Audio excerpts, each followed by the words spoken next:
Any तुम क्या कह रही हो? मुझे खुद समझ नहीं आ रहा फ़ाइज़ा। फाकिर ऐसा कैसे कर सकता है तुम्हारे सामने, मतलब अपनी बीवी के सामने वो अपनी दोस्त के जाने पे ऐसे कैसे रो सकता है? तुम्हें पता है मैंने फाखिर को आज तक ऐसे रोते हुए नहीं देखा। उस वक्त मुझे खुद पे शर्म आ रही थी कि मैं फाखिर की ज़िंदगी में कहाँ स्टैंड करती हूँ। मायूसी भी हो रही थी लेकिन गुस्सा भी आ रहा था। पागल हो गया फाकिर, उसे पता होना चाहिए कि वो तुम्हारे सामने सब नहीं कर सकता। मतलब क्या हो गया उसे? वो तुम्हें क्या दिखाना चाह रहा था? यही है कि उसकी ज़िंदगी में तुम्हारी कोई अहमियत नहीं?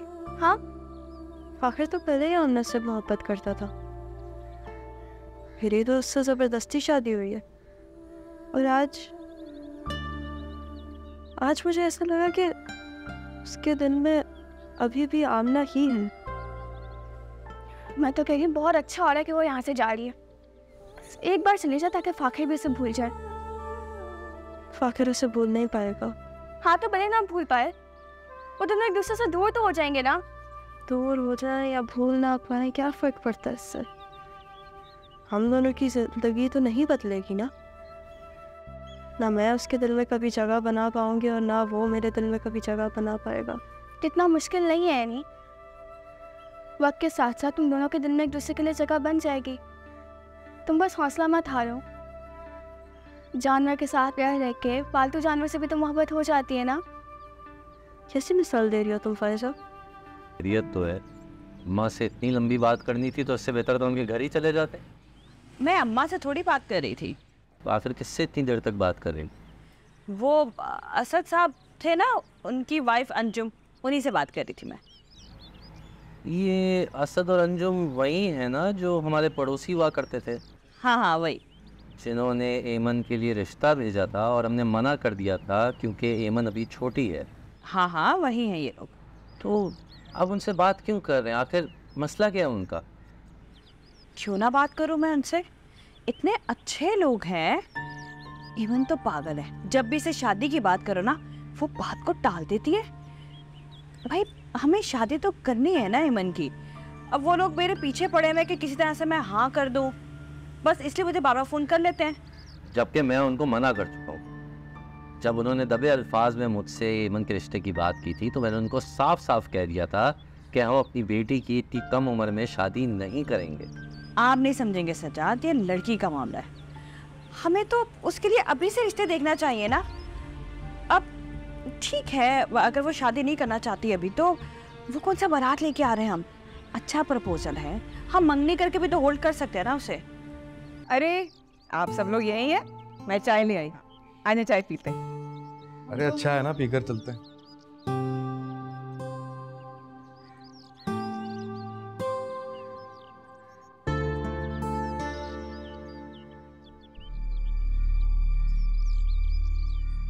अरे अच्छा वो आप आ गए, चाय ले लें। अभी वो देग के लिए कहना है उसी को जिससे हम देग बनवाते हैं, 2 बनवानी है।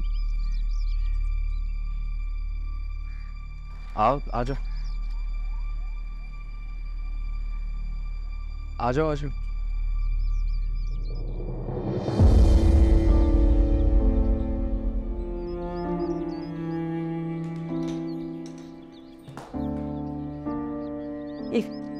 ये क्या कर रही है यहाँ पे? क्यों लेकर आए इसे यहाँ पे? राहीला अब यहीं रहेगी। यहाँ ये क्या कर रहे हो? ये क्या कह रहे हो तुम? ये क्या कह रहे हैं आप? राहीला अब इसी घर में रहेगी। ये सब ठीक नहीं है अबीन। शायद ये बात बिल्कुल भूल गए हो कि ज़हीर ने अपनी जिंदगी में ही फैसला किया था कि ये औरत इस घर में कभी कदम नहीं रखेगी। अम्मा भाई साहब रहे नहीं है। भाई साहब रहे नहीं है? भाई साहब रहे नहीं है इसका मतलब यह है कि उनकी जिंदगी के सारे फैसले तुम्हारी नजर में खत्म हो गए? नहीं, मैं ये नहीं कह रहा हूँ कि उनके फैसलों की कोई अहमियत नहीं रही। मैं बस ये कह रहा हूँ कि हालात बदल चुके हैं। अम्मा मैं इसका शौहर हूँ, मेरे निकाह में है ये। इसका भी उतना ही हक है जितना आयशा का है। कौन सा हक? कौन सा हक? मुझे कौन सा हक दिया है आपने? है क्या बिगाड़ा था मैंने आपका? तो जब जो कहा वैसा किया, हर बात आपकी मानी, जैसा आपने कहा वैसा किया। आपसे कभी कोई फरमाइश नहीं की, आपसे कभी कोई ख्वाहिश नहीं की। कौन सा हक अदा किया है? किस हक की बात कर रहे हैं हबीब आप मुझसे? सारे हक मैंने तुम्हें ही दे रखे थे आयशा। यहाँ तुम अपनी मर्जी से रह रही हो, अपनी मर्जी से जहाँ चाहे चली जाती हो, किसी को बताना नहीं पड़ता कि तुम मेरी बीवी हो, क्योंकि हमारी बच्चियाँ हैं। ये इस बात का सबूत है कि राहीला से ज़्यादा हक तुम्हें मिला हुआ था। ये वहाँ अकेली रहती है, इसको लोगों को बताना पड़ता है कि मैं इसका शौहर हूँ। शौहर के होते हुए ये वहाँ तना जिंदगी गुजार रही है। ये बात ना हबीब साहब हक की नहीं, हैसियत की है, इज्जत की है, मकाम की है। इज्जतदार घर की लड़की हूँ मैं, इज्जतदार लोगों की औलाद हूँ। आपके माँ बाप पूरे जमाने के सामने रुखसत करके लाए थे मुझे अपनी बहू बना के।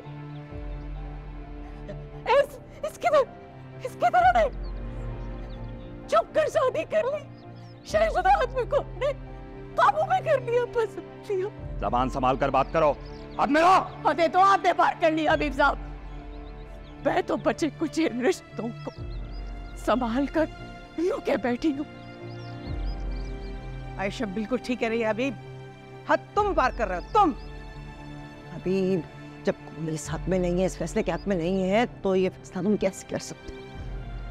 अपने भाई को तो याद कर लो। तुम्हारे भाई ने कहा था ये औरत इस घर की दहलीज पार नहीं करेगी। मैं भी तुम्हें रोक रही हूँ, कदम मत उठाओ। हाँ भैया, कदम मैंने पीछे हटने के लिए नहीं उठाया, मैं ये फैसला कर चुका हूँ। फैसला? कौन सा फैसला? वो फैसला जिसकी सब मुखालिफत कर रहे हैं, तो उस पर कायम रहोगे? ठीक है, आप लोग मुझे मेरा फर्ज अदा करने से रोक रहे हैं। आप लोगों की मर्जी, जो करना है करें।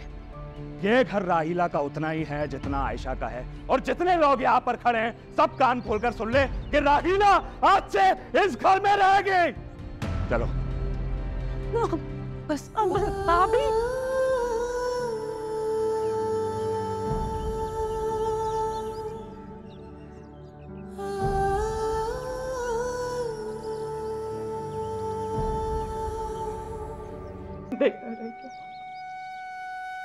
शहीद देखने रह गया था। पहले उस औरत को मेरी जिंदगी में शामिल किया,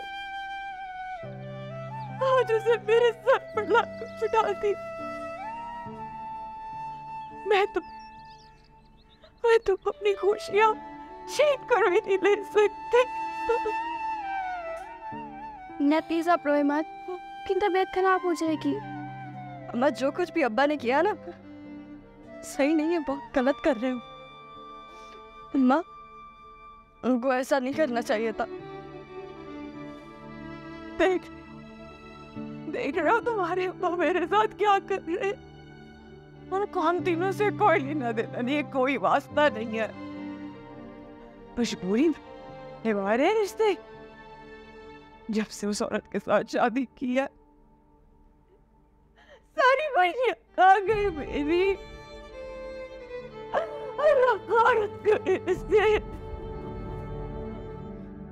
मैं अब्बा बहुत खुदगर्ज है ना, एक लम्हे के लिए भी उन्होंने नहीं सोचा कि उस औरत को इस घर में लेकर आकर हम सब पे क्या बीतेंगी। सोचा है जो अब सोच रही। नहीं, कभी नहीं सोचा तुम्हारे बाप ने हमारे लिए। उस औरत ने जादू कर रखा है, अपनी उंगलियों पर नचाती है, जैसे कहते हैं वैसे करते हैं। कब फरमाती तुम्हारे बाप को हमारे में। क्या हो गया अब्बा को अचानक से? क्यों उस औरत को हमारे घर ले आए? मुझे पता ये दिन एक दिन आएगा, क्यों हमारे सर पर लाकर बिठा दिया। जहीर भाई की वजह से रुके रहते नहीं रहे जहीर भाई, चले गए। कौन रोकेगा इस शख्स को? कोई नहीं। जो मर्जी जैसे करेगा।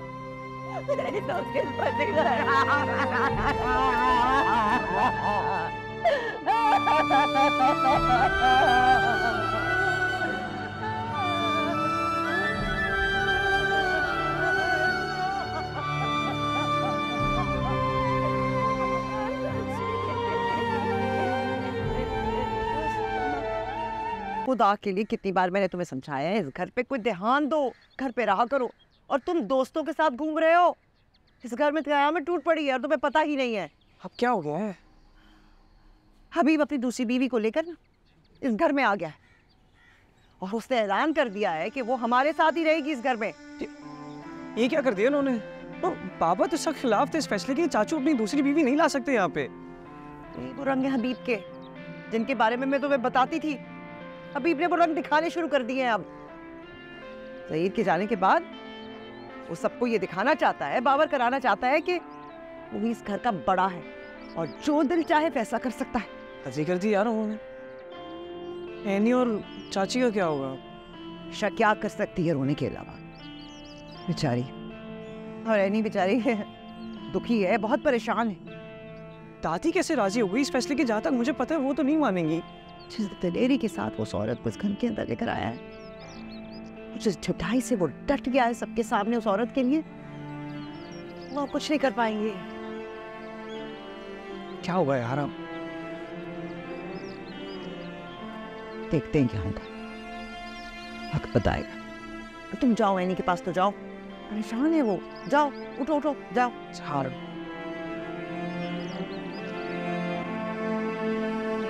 अच्छी है बुरी, इससे मुझे कोई सरोकार नहीं है। मुझे सिर्फ एक बात से सरोकार है, वो ये है कि तुमने मुझसे मशवरा क्यों नहीं किया ये फैसला करने से पहले? तुमने मुझसे पूछा क्यों नहीं है? मैं तुम्हारी माँ हूँ, ये कभी ना भूलना। वो मेरी गलती है, मैं आपसे माफ़ी मांगता हूँ। वो मेरी गलती है।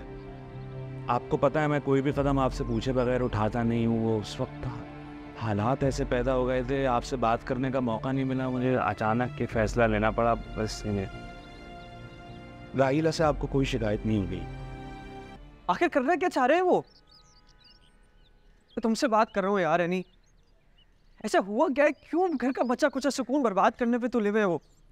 कभी बिजनेस से मसले निकाल रहे हैं, कभी पप्पो से लड़ रहे हैं, कभी मुझसे दुश्मनी निकाल रहे हैं। अब तो हद ही कर दी है। नई बीवी ले आए, अप्पा के सुनाए हुए फैसले के खिलाफ चले गए।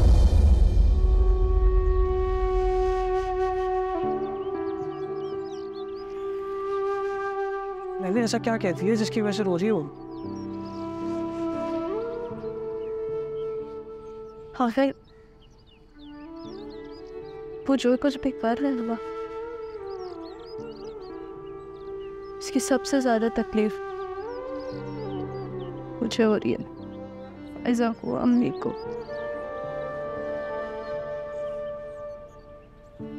पर तुम उल्टा मुझसे ये सवाल पूछ रहे हो।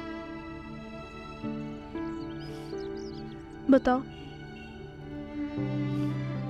क्या जवाब दूंगा तुम्हें?